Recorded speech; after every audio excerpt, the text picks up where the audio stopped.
नमस्कार, जयराम जी की अपनों से अपनी बात में स्वागत है। मैं हूँ डॉक्टर संजय पाटीदार। प्रयागराज में चल रहे माघ के मेले में एक विवाद इतना खड़ा हुआ कि उस विवाद के कारण भारत के धर्माचार्य दो भागों में बंट गए, दो घड़ों में बंट गए। स्वामी अभिमुक्तेश्वरानंद जी स्नान के लिए जा रहे थे। स्थानीय प्रशासन ने सुरक्षा व्यवस्था को ध्यान में रखते हुए संगम नौ से ठीक 50 मीटर पहले उन्हें पालकी से जाने से मना किया। निवेदन किया कि आप पैदल जाएं, परंतु शंकराचार्य जी का ईगो इतना मजबूत था कि मैं पालकी से ही गंगा के किनारे तक जाऊंगा। और प्रशासन के मना करने के बाद वे स्नान करने नहीं गए और वहीं धरने पर बैठ गए। कुछ धर्माचार्यों ने इसका समर्थन किया, कुछ धर्माचार्यों ने विवाद किया। योगी जी भी ने भी इस विवाद पर अपनी टिप्पणी की। एक सनातनी होने के नाते हमारा ये कर्तव्य बनता है, मेरा ये कर्तव्य बनता है कि हम इस पीड़ा में सहभागी बने, क्योंकि जो अखंडता का, जो पूर्णता का संदेश देता, जो संपूर्णता का संदेश देता वो धर्म, वो खंडित होता दिख रहा है। जो काम विधर्मी, जो काम आतंकी, जो काम धर्म को तोड़ने वाली शक्तियां नहीं कर पा रही थी, वो कहीं न कहीं छिन्न भिन्न होता दिख रहा है कि दो संतों के घड़े आपस में बटते हुए दिख रहे हैं। शंकराचार्य जी अपने ईगो को लेकर के, अपने अहंकार को लेकर के बैठे कि मुझे संगम नोस तक क्यों नहीं जाने दिया। अभिमुक्तेश्वरानंद जी अविलंब मुक्त हो जाएं इस दलगत राजनीति से। अभिमुक्तेश्वरानंद जी अविलंब मुक्त हो इस छिछोलेदार राजनीति से। हम दलगत राजनीति से अविलंब मुक्त होने का इसलिए कह रहे हैं कि इनका पुराना इतिहास कहीं न कहीं दलगत राजनीति से प्रभावित रहा है, दलगत राजनीति को प्रेरित करने का रहा है। शिवसेना और भाजपा का विवाद जगजाहिर था।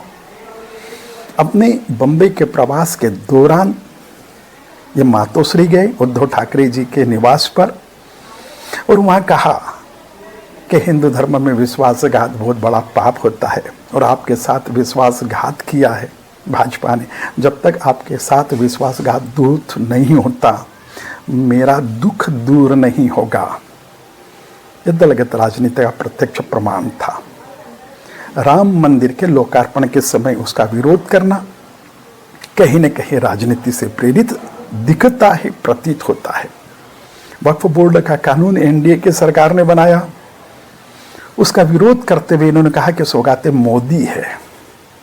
ये राजनीति के ऊपर टिप्पणी करते हुए हमेशा दिखते रहते हैं।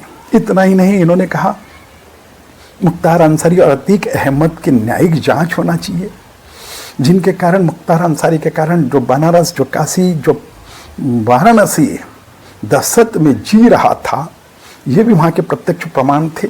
उनके जीवित रहते हुए एक शब्द नहीं बोले, परंतु उनके जाने के बाद किन किन न्यायिक जांच होना चाहिए। क्या दहशतगर्दों को सजा देना शासन प्रशासन का काम नहीं है? परंतु इतना सब होने के बाद भी बिहार के चुनाव में इन्होंने अपने उम्मीदवार खड़े किए। किसी भी धर्माचार्य को, किसी भी शंकराचार्य को इस प्रकार से सत्ता के पक्ष में, विपक्ष में, ठीक है, अगर सत्ता गलत करती है तो धर्माचार्य का कि आप उस पर टिप्पणी करें, परंतु इस प्रकार से किसी एक पक्ष को खिलाफ बोलना ये समाज की अखंडता के लिए ठीक नहीं है। जैन मुनि पूरे देशाटन करते हैं और भारतीय संस्कृति का, अपनी जैन संस्कृति का प्रचार और प्रसार करते हैं, लोगों में जागरूकता और चैतन्यता और चेतना पैदा करने का काम करते हैं। बड़े दुख के साथ कहना पड़ रहा है कि अधिकांश भारतीयों को या अधिकांश हिंदुओं को या अधिकांश सनातनियों को चारों शंकराचार्यों के नाम मालूम नहीं हैं। ये चारों शंकराचार्य कौन से पीठ से आते हैं ये नहीं मालूम है, केवल इसलिए कि इन्होंने देशाटन नहीं करते।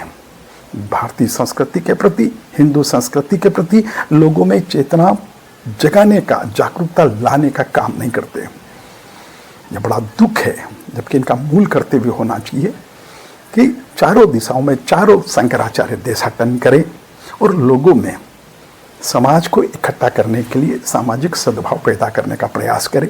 परंतु कहीं न कहीं समाज खंडित होता दिख रहा है। एक सनातनी के नाते यह पीड़ा है कि समाज दो भागों में, धर्माचार्य दो भागों में बंटते हुए दिख रहे हैं। ये ठीक नहीं है। दोनों पक्षों को कहीं न कहीं अपना ईगो छोड़ते हुए धर्म का, हिंदू धर्म का मूल स्तंभ क्षमा करना चाहिए। अहंकार होना धर्म के खिलाफ है, छोड़ें और भारत की एकता और समाज की एकता के लिए कार्य करें। बहुत बहुत धन्यवाद, बहुत बहुत आभार।